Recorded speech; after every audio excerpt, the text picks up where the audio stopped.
Welcome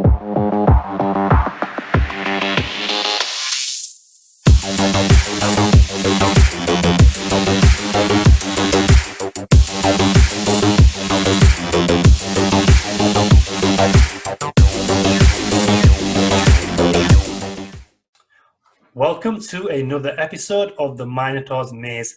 My guest today is Gabriel Collignon, who is a business coach and CEO of Be Presence, which is a digital marketing agency. He has created several business incubator programs in the United States of America and Mexico. He has been a speaker at the San Diego Convention Center, as well as other international forums like the Hispanic Business of E-commerce, the International Social Innovation Festival, and several local chambers of commerce across the US and Mexico. He's also the president of the Innovation Committee at the Mexican Entrepreneurs and Business Owners Union in Colima.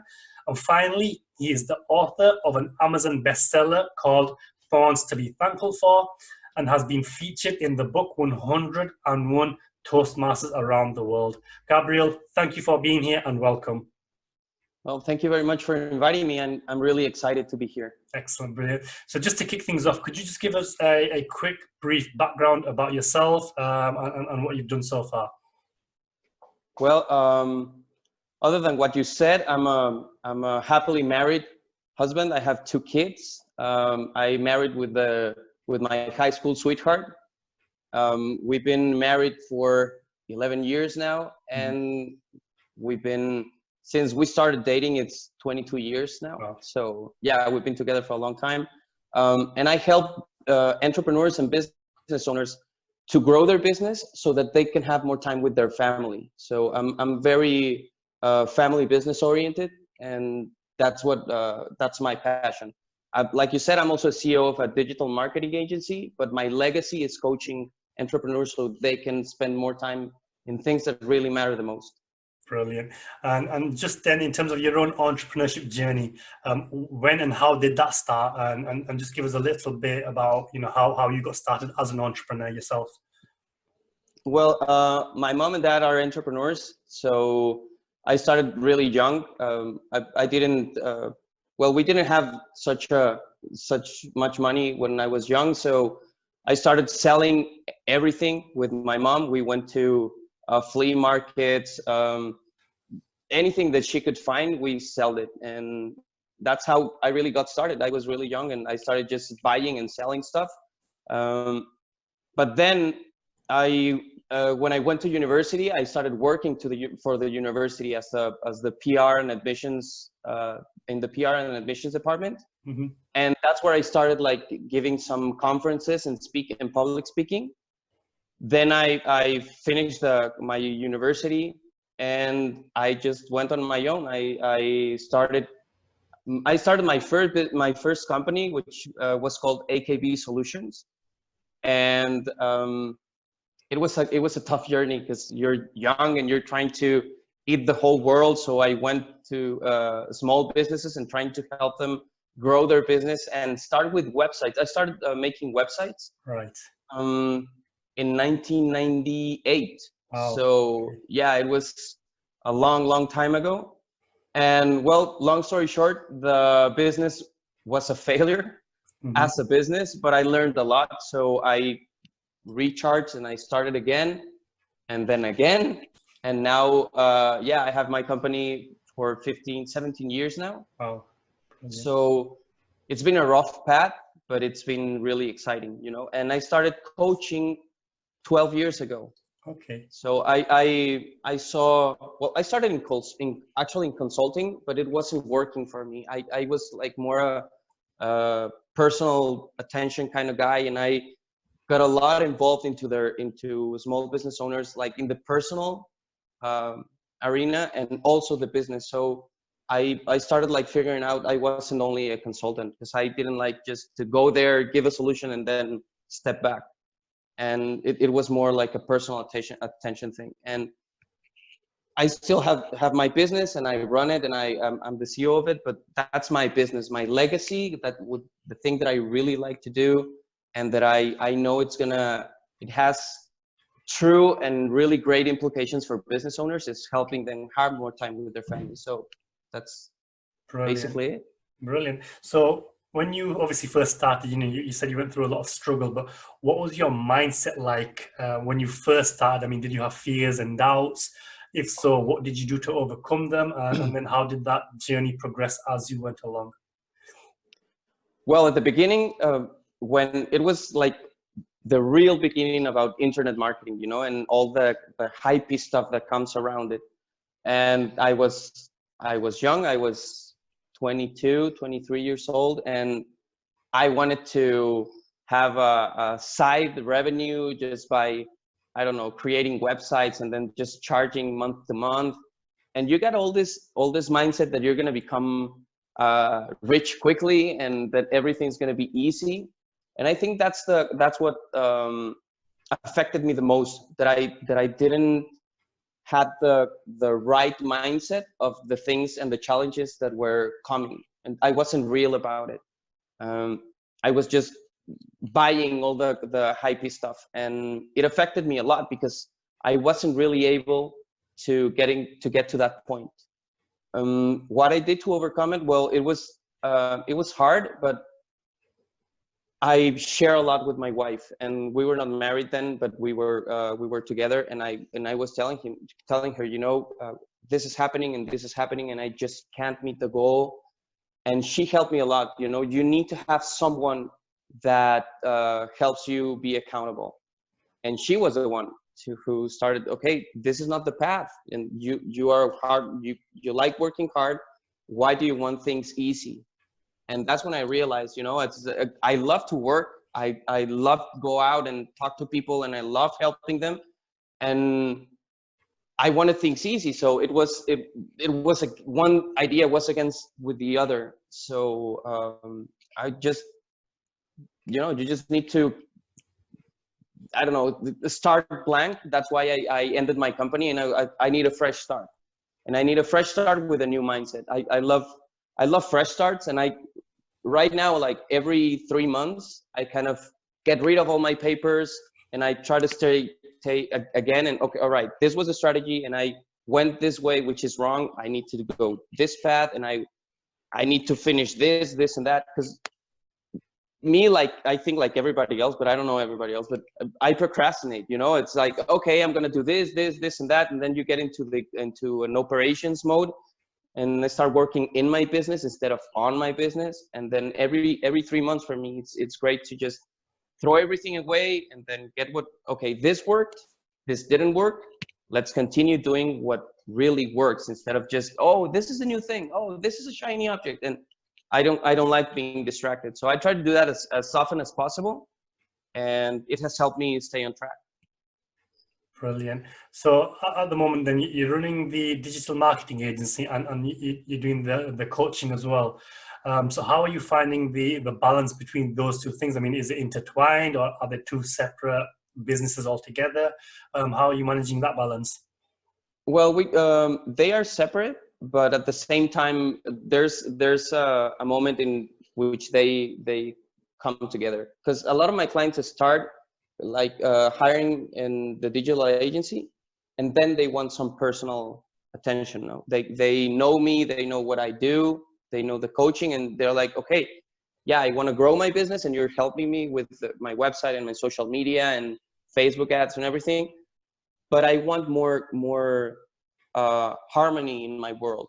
So I don't try to balance it. I think the word balance has negative implications, because when you balance, you need to cut something to get something else. Mm-hmm. And you'll, all right, so I spent 8 hours at work. I need to spend 8 hours with my kids. And that doesn't work that way. I mm-hmm. think life is about harmony, and as long as you can spend 3 hours in your business, but you were totally engaged, and then you are with your family 1 hour, 2 hours, 3 hours, or on a vacation, but just be there. You need to be totally engaged there. So I think it's more about harmony than balance.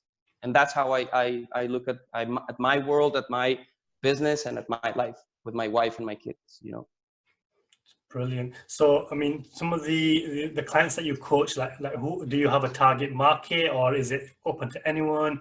And you know, what are some of the obstacles that they have, and how do you help them? Well, mostly is they 90%, around 90% of entrepreneurs work on their business instead of in their business. And my target is small business owners, entrepreneurs and small business owners, which have a family, because that's how they want to spend more time with them. And they're just not able to create those systems that can help them in their business. So I help them get clarity in what's what you need right now. Do you need to grow your business? Do you need to make more sales? Do you need to, I don't know, to have a better online presence? I divide it in 3 areas in business, which is sales, profits, and systems. And then we go deep in there. And we create systems in each one of those areas so they can spend more time with their family. We try to automate things. And that's the approach, you know? Okay, what are you doing that you don't have to do? What are you doing that you can delegate? And how we are going to make the transition from you making everything to delegating without wanting to have control. Because most entrepreneurs and business owners that I've been in contact to and that I know of, it's part of being an entrepreneur. You want to have control of things, you know, and sometimes even though you have a lot of employees, a lot of them, they're like, okay, they don't know how to do the things that I do. And you got to understand, people are not going to do things the way you do them. You hire them because they are special at what they do. And so you need to let them, you give them guidelines, but you need to let them work so they can really add value to your company.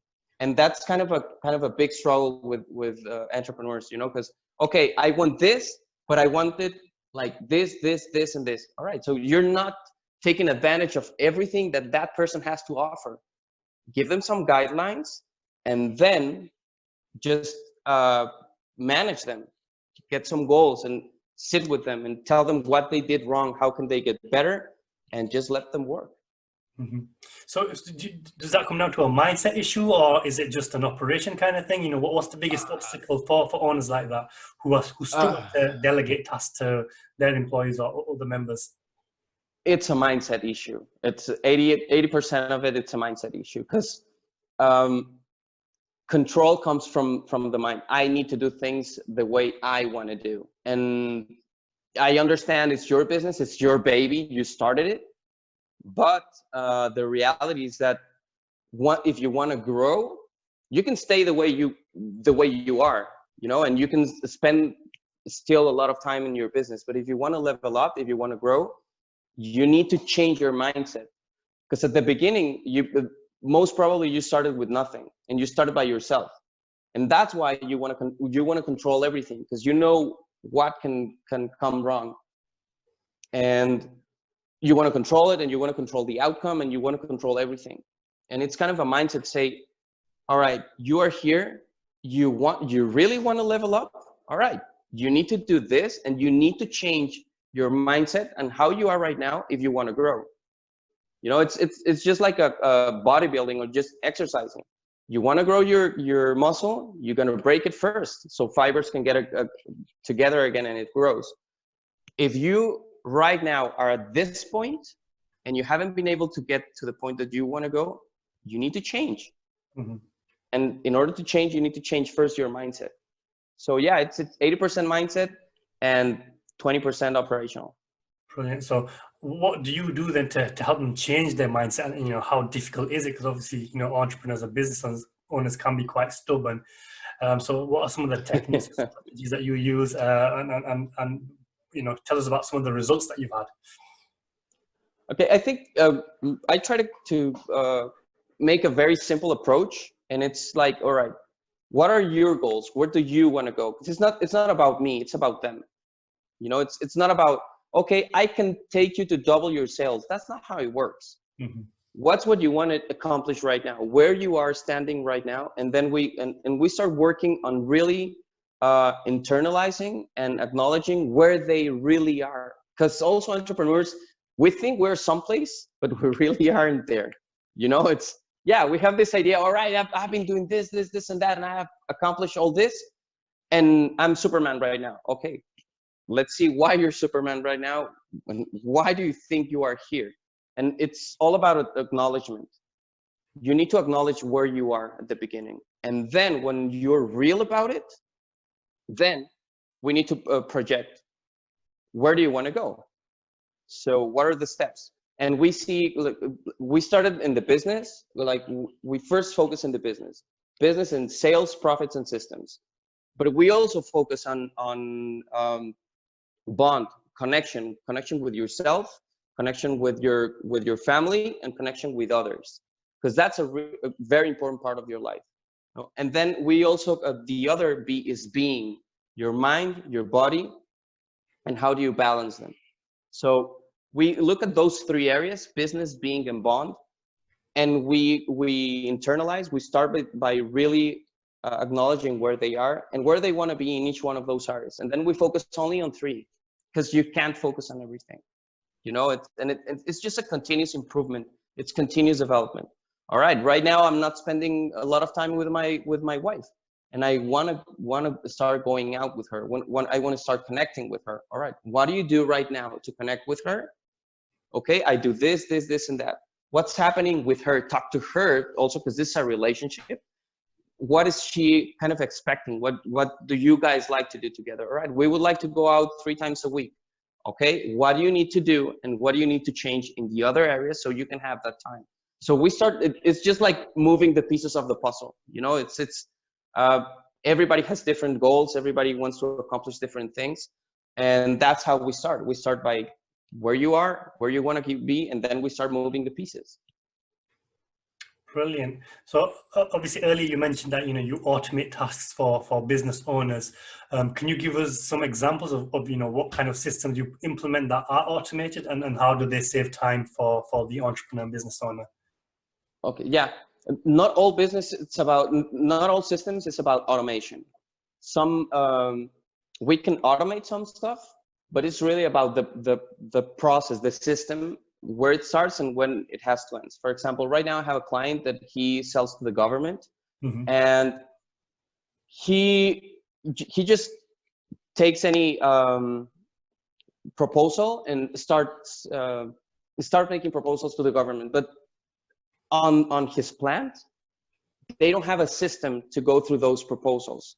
So when he gets one, he just starts, when he gets the request of proposal, he starts, all right, I need this, I need this, I need that. And he tries to control all the process, and people don't really know what they have to do. They just wait until he asks for things.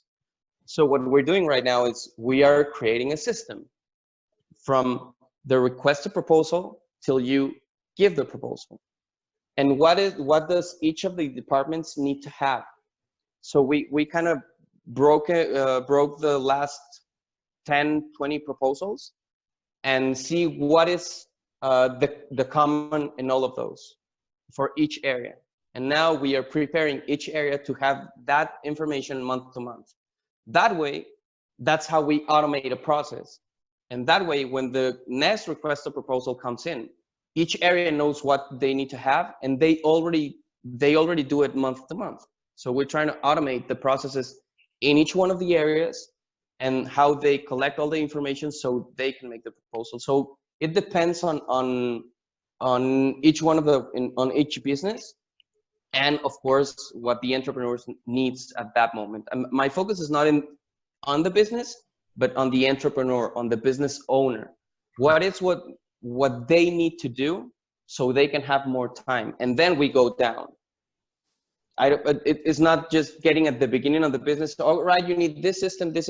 No, I don't care about any other systems as long as they are related to the business owner. So that's where we need to get the time.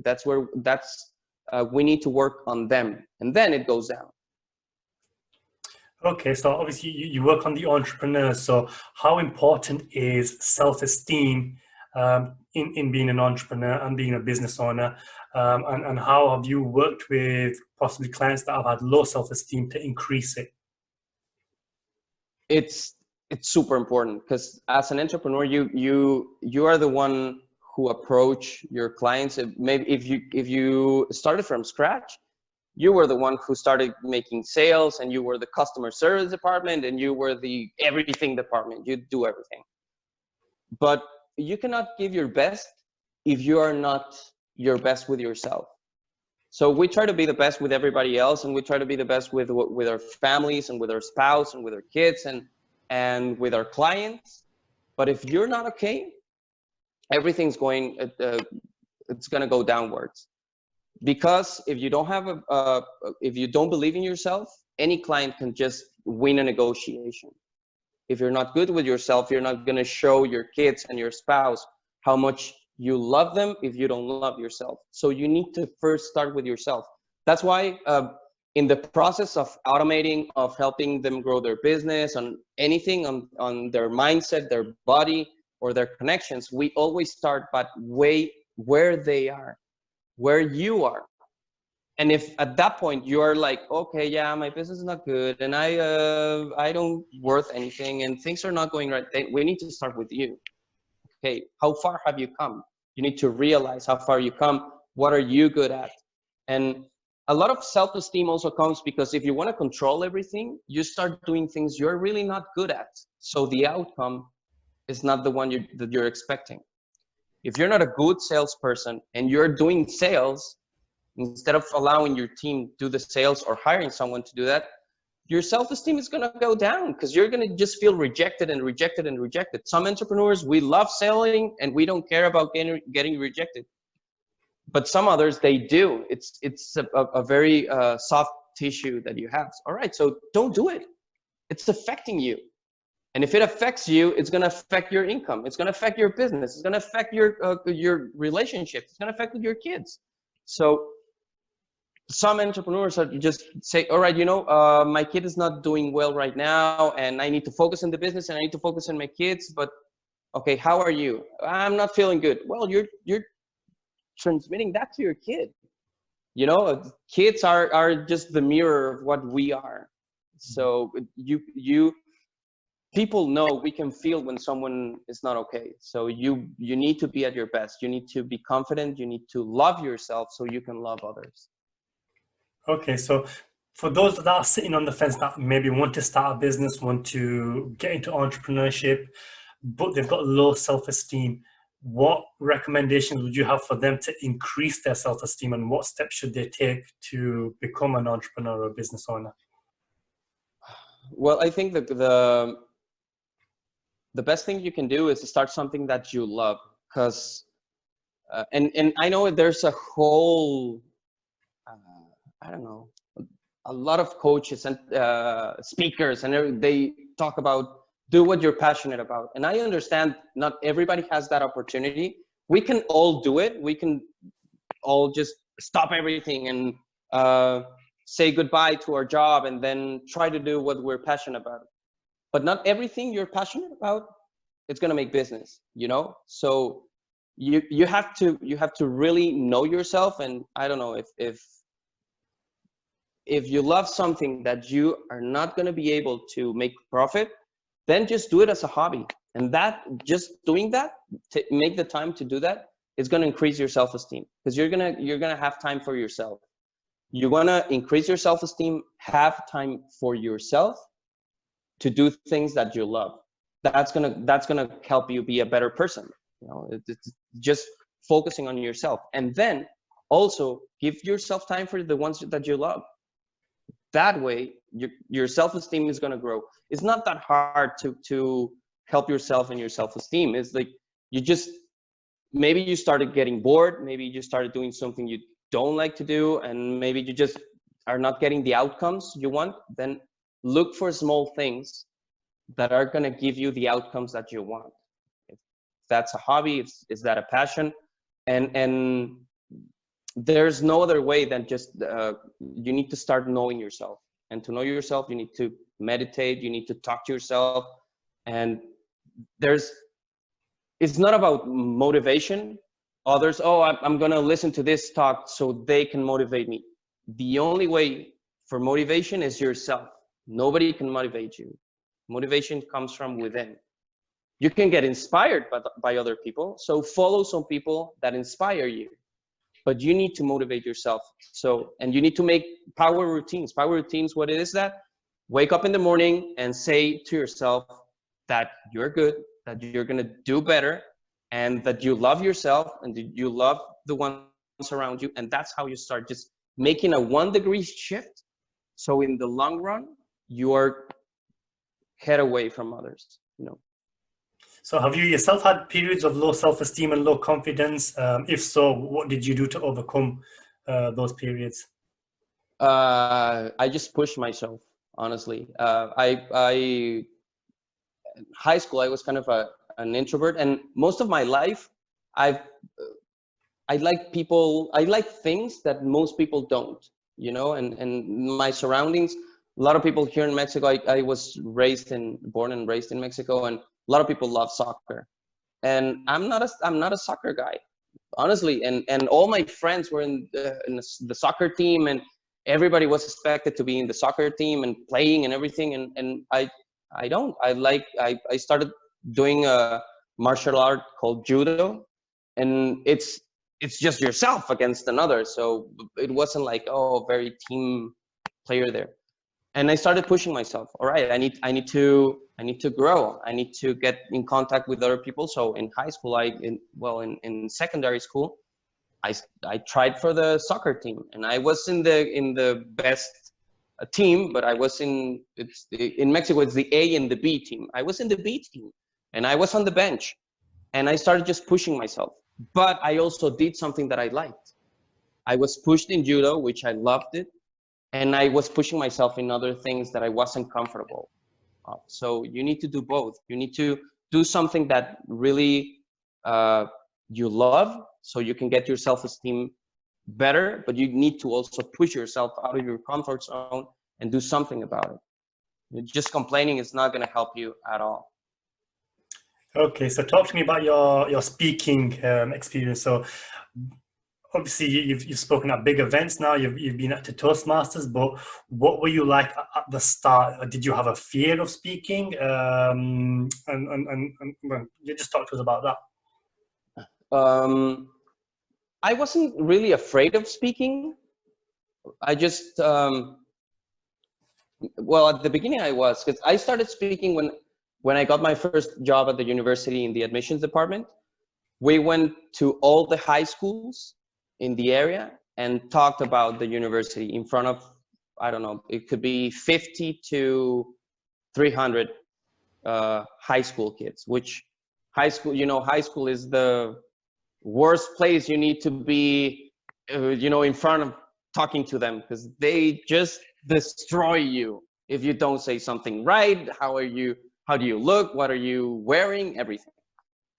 But that was my job. I couldn't pay for my university, and I got that job so I could get a scholarship in the university. So my boss, then he took me to one of the high school, it was a girl only high school, and they were just one generation beneath me. So a lot of them knew me, and I was terrified. I was going to speak to 4 groups of 50 girls that some of them knew me, and I was like, gosh, they're going to destroy me while I'm speaking.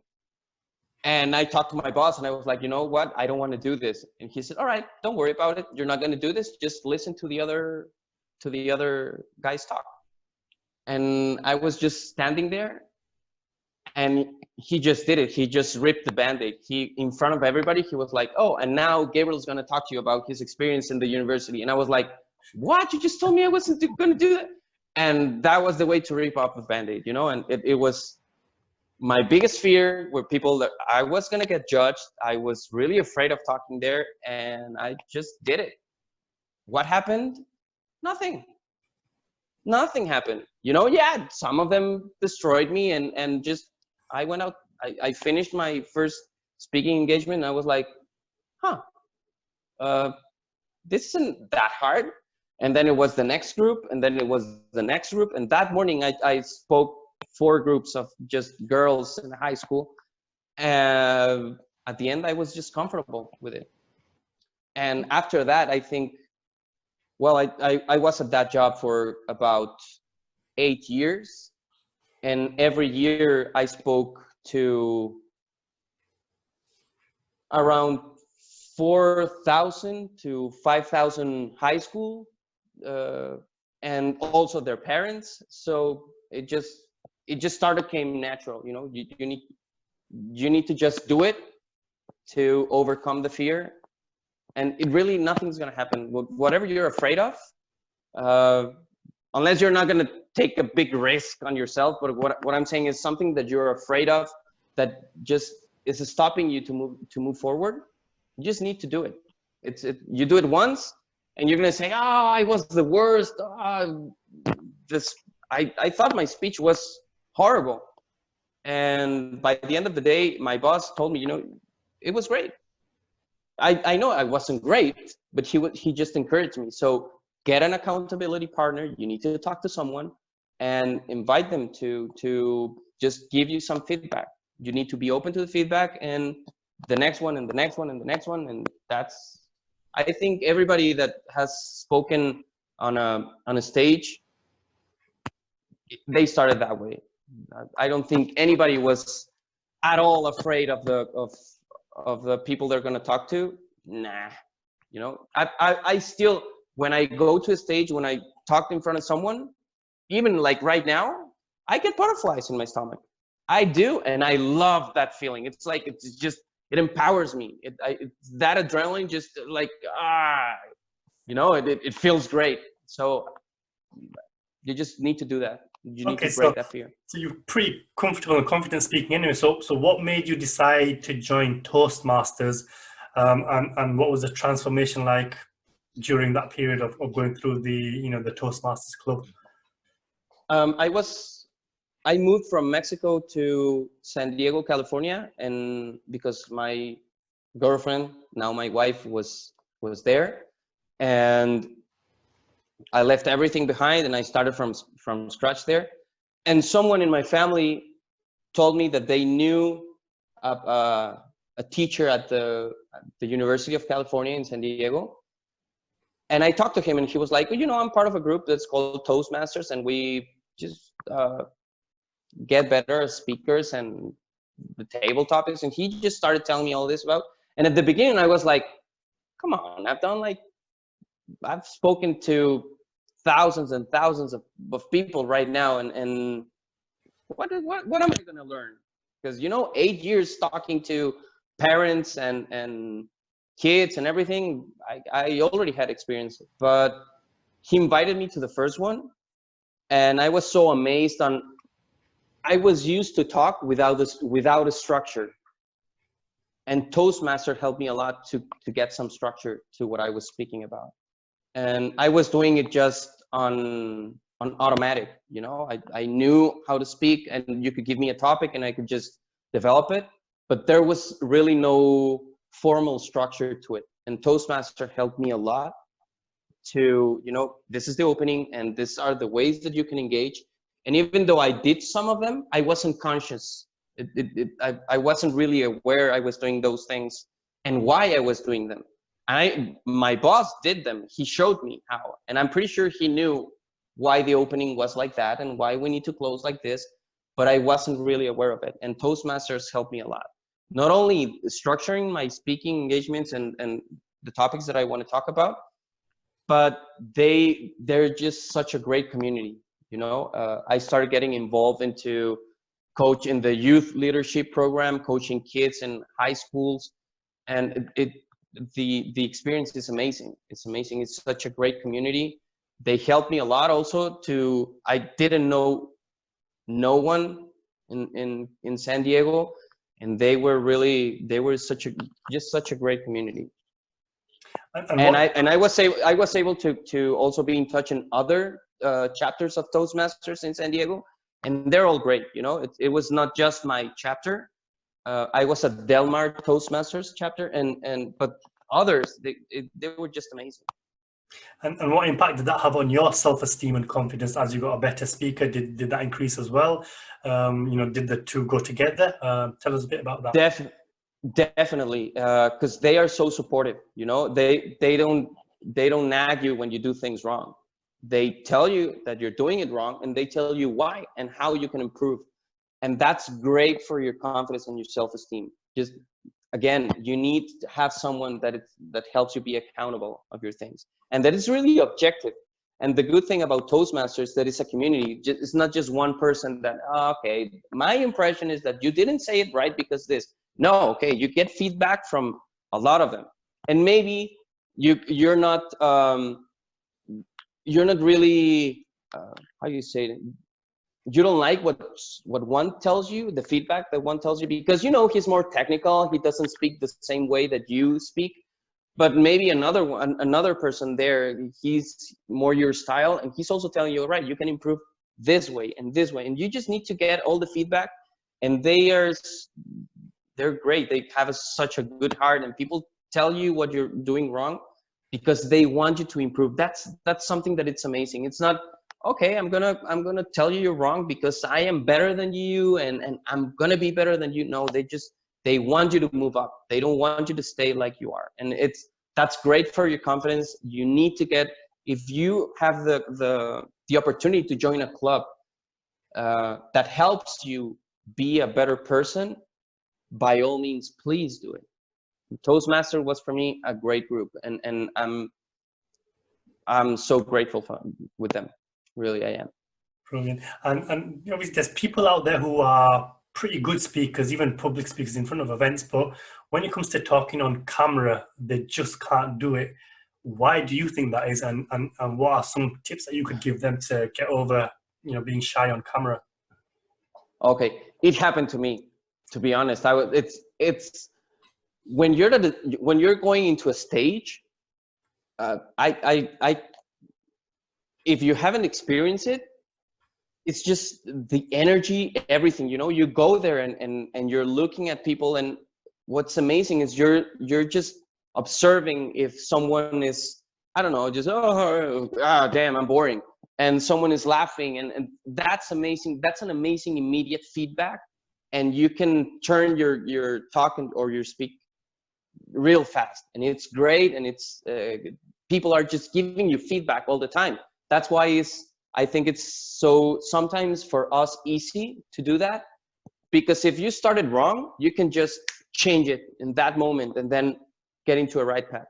When you do it in camera, I've seen 3,000, 4,000 people in one room, and I can see their faces, but I've never seen my face. I see their faces. I'm not watching, and I'm not looking at me. I'm just looking at their reactions, and everything is going fine. I continue. In camera, it's a whole other thing. You're looking at yourself, and you start your you start your video, and you're like, okay, yeah, so this, and then you saw yourself doing something you didn't like, and you're immediately start thinking like, damn, I just did something I didn't like, and you forgot everything else that you wanted to say. So it's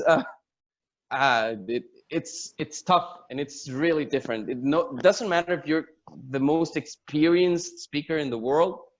Being in front of a camera, one-on-one, in front of a camera, not somebody in a stage filming you, in front of your camera, making a podcast or a video for YouTube or whatever, it's different. It's like, I know YouTubers that they cannot be on stage because they cannot talk to other people. They are used to talking to themselves. So it's a different world. What are some recommendations I can give you? There are teleprompters, and there are teleprompters apps. I have an app in my phone that I put my main ideas, and I just record them. And the teleprompter is, I just put it slowly, and I don't write everything I'm gonna say. I just drag down the ideas, and I make sure that one idea is there in my screen, I don't know, maybe for 2 minutes, and then comes the next idea. that way I know that I need to change the subject, that I need to go to my next point. And the next recommendation about is you just need to do it. You need to do it, and please don't cut your videos. I think that's what's helped me most.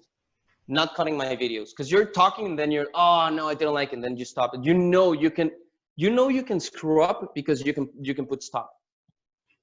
And if you haven't done, if you're a speaker, you know you cannot screw up at a stage, you know. And if you screw up, you just continue. The same goes in front of the camera. If you screwed up, continue. Maybe you can edit it later, but if not, you're gonna start, stop, and you're gonna make like 20, 30 takes on the video. And I started like that. I remember my first video, I think I had like 30 videos before I finished it, because I want everything that I said perfect. And it was exhausting. It was a complete day just filming a 5-minute video. One day. It was like hours and hours and hours, and I couldn't remember the right words. The next video, I said, you know what? I'm not gonna stop the video. I'm not gonna stop recording. And I recorded it, and I think my video was gonna be like 5 minutes. I finished like at 7 because I did screw up, and I started the idea, not the whole video. And then that video, I didn't edit it, and I think that was good for me, because I just showed it to people, and they saw where did I screw up. And the moment that I didn't matter what they think about my screwed up, I was like, all right, next one, and next one, and next one, and next one. So again, you need to rip off the Band-Aid and get uncomfortable with it until you get comfortable. So that's my tip there. Just 2 tips. Put a teleprompter with your ideas, and don't stop the recording. Okay, and how important would you say is making videos online today in terms of business, even for personal development? How important is it to put videos out there on a consistent basis? I think it's very important to do it on a consistent basis. But it's hard, you know, because you're an entrepreneur, you need to take care of a lot of things. And what I started doing, and of course, I want to thank Gary Vee, which everybody knows Gary Vee today, but there are a lot of ideas that I like from that guy. I think it's a wonderful person. Some things I'm not fond of what he says, but one thing was that really struck me, and is just document. And I started documenting. I started just, okay, I'm gonna do this, and instead of just work and in silence, I put my camera and I talk to myself, you know, oh, today I'm going to work on this, this, and that. Today I'm going to start my day by making my tasks. What do I need to accomplish today? This week I'm going to accomplish this, this, and that. And also that video helped me be accountable. You know, okay, I said at the beginning of the week that I needed to finish these 3 projects, that my week was going to feel great if I did these 3 things. And then I just record them while I do it, and it's easier just to upload them. You know, I also record some of the sessions, because my clients know that if they agree, I can upload some of the sessions and what they said and how are we working on it. So I know that helps a lot of people. Okay, and which platform do you predominantly use, and which platform would you suggest is probably the best for people to build their business on?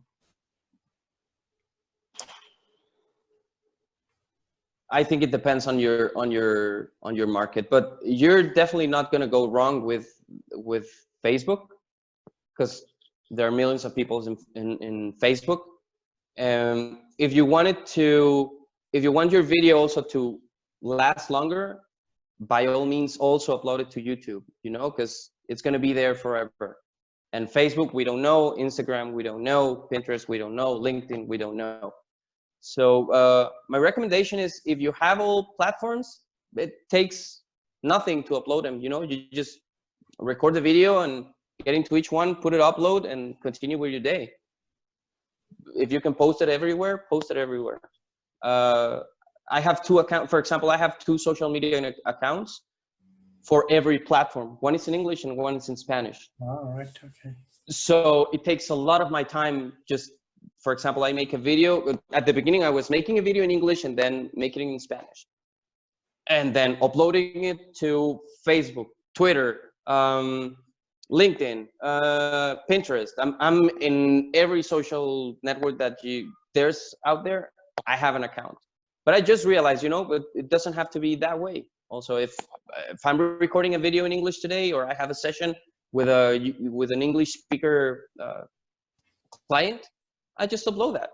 And then if I want to make a video in Spanish, I just upload it to my Spanish networks. Because I do think it's important to, in my case, to differentiate the language.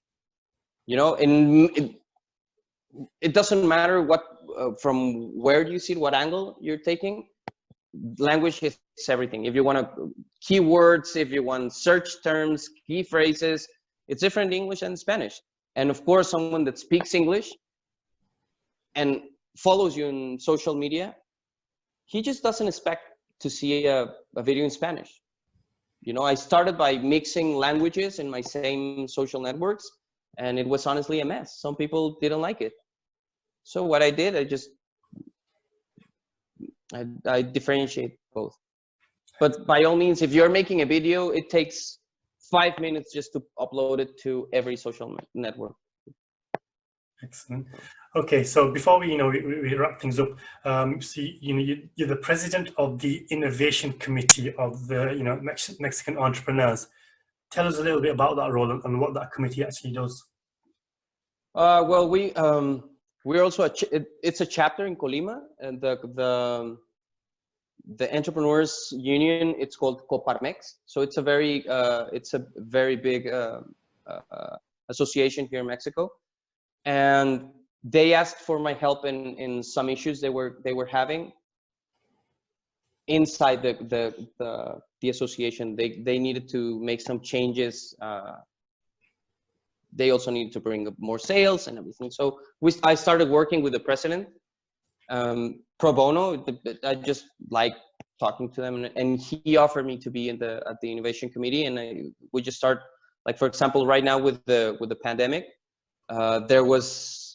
they didn't have any online courses. So we innovate here. We were the first online course on all the states that have that union to offer free online courses for our members. So I know online courses have been around like for years. I've been giving online courses like 8 years now or something like that. But here at the chamber, it wasn't like that. This union wasn't like that. So we started innovating, and we brought a group of people that were experts in each one of the areas in a business, like finance, accounting, sales, marketing.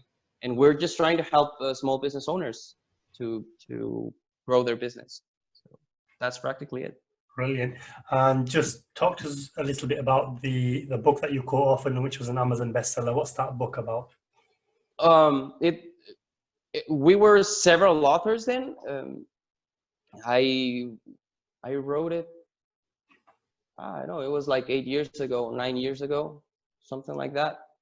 And we just collaborated between a lot of people. And the book, it's about, there are like, I don't know, maybe 50 or 70 stories about how you overcame some bad situation in your life, or something that it was really hard for you.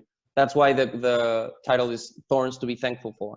It's just, okay, you were in this situation that for you it was bad at that moment, but it really helped you grow.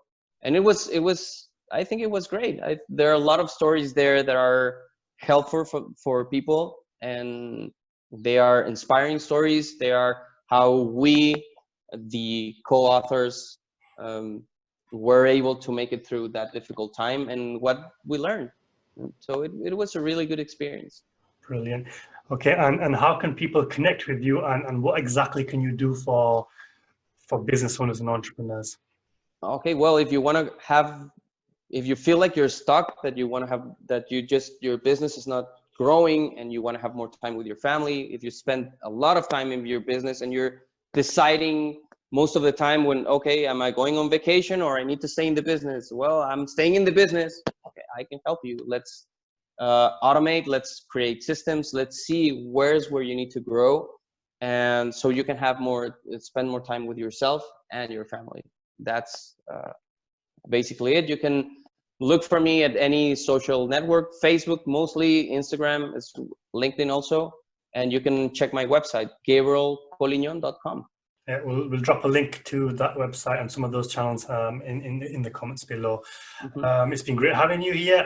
Before we wrap up, I mean, do you have any final words or any piece of advice for people that are struggling right now because of the pandemic, and just some last words from you? Yeah, take some time for yourself so you can think things through. You know, it's we don't have time right now. We are not making time to really internalize what's happening, and it's such a great opportunity. And I'm just gonna share a short story right now, if you don't mind. For example, my kids just started school, and school right now, it's virtual, you know, Zoom classes and everything. They're not going there. And my wife just took a job. She loves being a teacher, so she took a job. And at the beginning is, of course, the pandemic, you know, kids are at home, everybody's studying, working in the internet and Zoom classes. And my wife is now also going to giving these classes. It was a great opportunity for me to reconnect at a time that I didn't have more for my kids before. In the morning, my kids went to school, so I didn't, you know, it's business time, you know, it's work time. Right now they're at home. So what I did is I sit down with my wife and I told her, okay, what do you need in order to make your job better? Okay, I need this time to prepare, and I need this time to give my classes. All right, I can have that time to be with my kids, listen to their classes, and it has been amazing. Of course, I'm not working at that time, but it doesn't matter, because I can get it at night, or I can just be more efficient at what I do and create new systems that can help me there. So it's a great opportunity for you to grow. It's a great opportunity for you to connect. I think that as a society, we've been disconnected from our family, from our kids, from a lot of things that are important. And this is a time where you can create a bond, not just a connection, a real bond with your kids, with your wife, with your friends. Even though you cannot go out with them, talk to them, because they are struggling. If you listen to them, the bond is just going to be stronger. And I think it's a great opportunity. If you can have some time, make some time for yourself so you can give to others. Beautiful. Excellent way to finish the episode. So once again, thank you for joining me. That was a really insightful and great conversation. So yeah, once again, thank you. And for our viewers, we will see you in the next episode. Take care. Bye-bye.